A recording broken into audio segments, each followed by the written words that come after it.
Ahora veamos a la presentación gráfica de los datos, ¿no? Cómo graficar los datos también es importante para, sobre todo, cuando ustedes quieren presentar sus informes, sus trabajos, de repente van a exponer un tema, entonces tienen que presentar la información de manera resumida para que sea fácilmente entendida por el público, ¿no? Porque ¿qué sirve que ustedes investigan, descubren algo si no lo pueden publicar o publicitar, ¿no? Entonces, el conocimiento se pierde, ¿no? La idea de generar conocimiento es que esto se multiplique y vaya más allá, ¿no?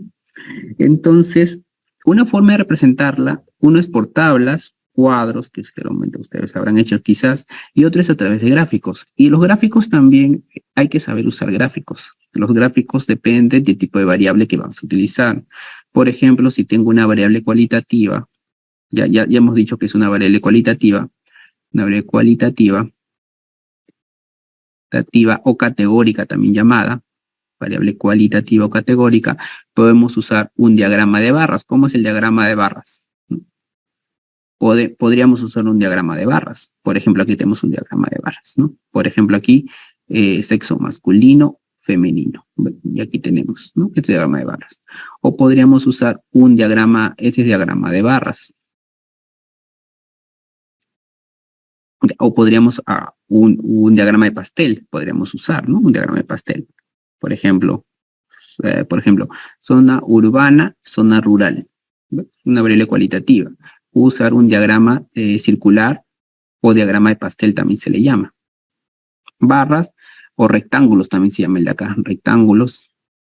Y el de abajo se llama circular o de pastel también se llama.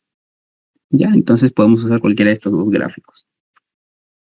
Y en cambio, si tengo una variable cuantitativa, o numérica, también conocida como numérica, puedo utilizar, aquí va a depender, ¿qué va a depender? De que si es discreta o continua. Ahora, ¿qué es una variable cuantitativa discreta y qué es una variable cuantitativa continua? Si es que no lo saben, continua. Una variable cuantitativa discreta es aquella variable que se expresa en números enteros, ¿ya? En números enteros, de manera sencilla, ¿ya? Porque en realidad la definición es, son aquellas variables numéricas que se pueden contar, ¿no? Pero de manera sencilla, para su examen, se representan con números enteros, ¿ya? Números enteros.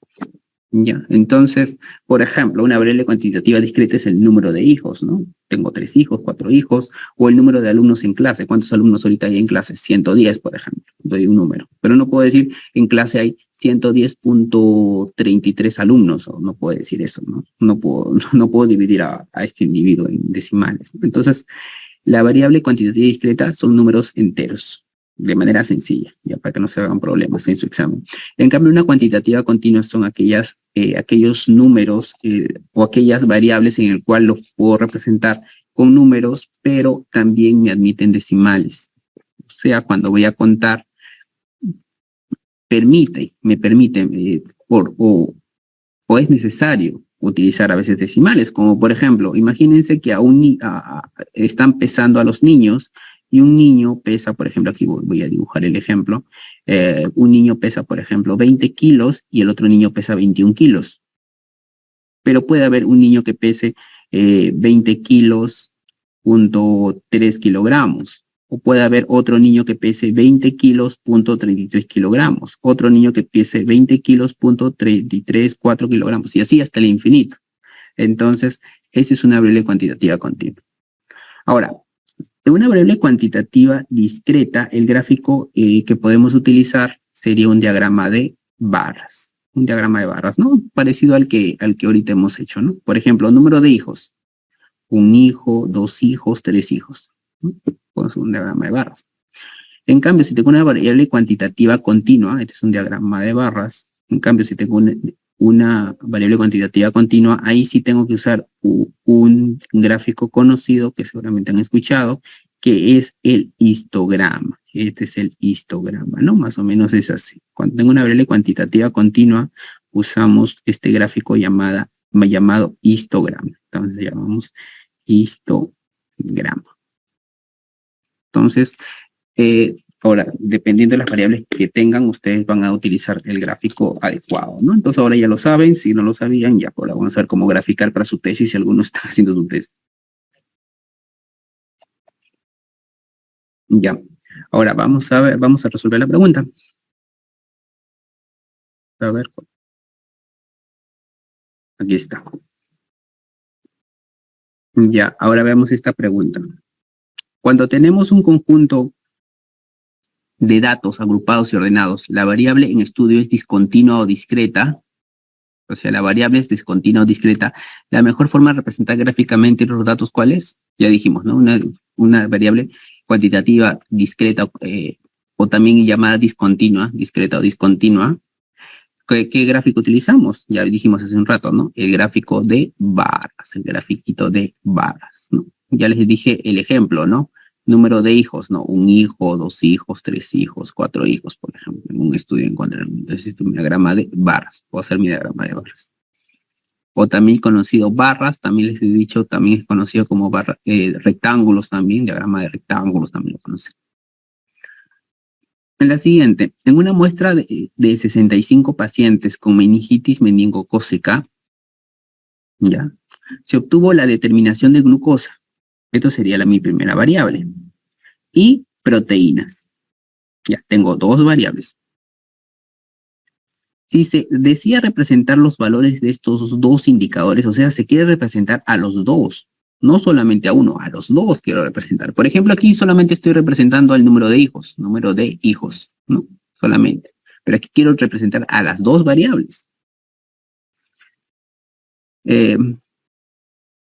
Ya, entonces, si se desea representar los valores de estos dos indicadores en un gráfico para este grupo de pacientes, ¿cuál es el gráfico más adecuado? ¿Ya? ¿Cuál sería el gráfico más adecuado? ¿No? Entonces, aquí tengo dos variables, la glucosa y proteínas. Por ejemplo, la glucosa, una persona puede tener una glucosa, por ejemplo, de 80, otro 81, pero otra persona puede tener una glucosa de 80.1, otro puede tener una glucosa de 80.2, otro 80.24 y así hasta el infinito inclusive. Entonces la glucosa es una variable cuantitativa continua. Y la proteína también ocurre lo mismo. También es una variable cuantitativa continua. Entonces tengo dos variables cuantitativas. ¿Cómo lo representa un solo gráfico? Fácil, es el gráfico conocido como, ¿recuerdan cómo se llama este gráfico? Vamos a dibujar. Podemos hacer este gráfico, en el cual aquí está la glucosa y aquí está la proteína. El primer sujeto, su glucosa está acá y su proteína está acá. Listo. El siguiente sujeto, su glucosa está acá, su proteína está acá. El tercer sujeto, su glucosa está acá, su proteína acá. Y así. ¿Ven? Este grafiquito. Este grafiquito se llama diagrama de dispersión. Diagrama de dispersión. Ya, esto se llama diagrama de dispersión. Y es un gráfico muy bueno para determinar asociación, para visualizar sobre todo, asociación de dos variables cuantitativas, ¿no? Entonces tengo dos variables cuantitativas, aquí por ejemplo, parecería que está formando esta línea de acá, ¿no? Una línea parecería, ¿no?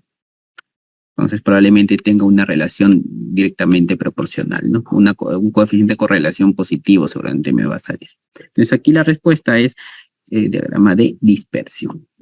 Una pregunta también sencilla. Mira, estas preguntas han venido en un examen de residentado hoy.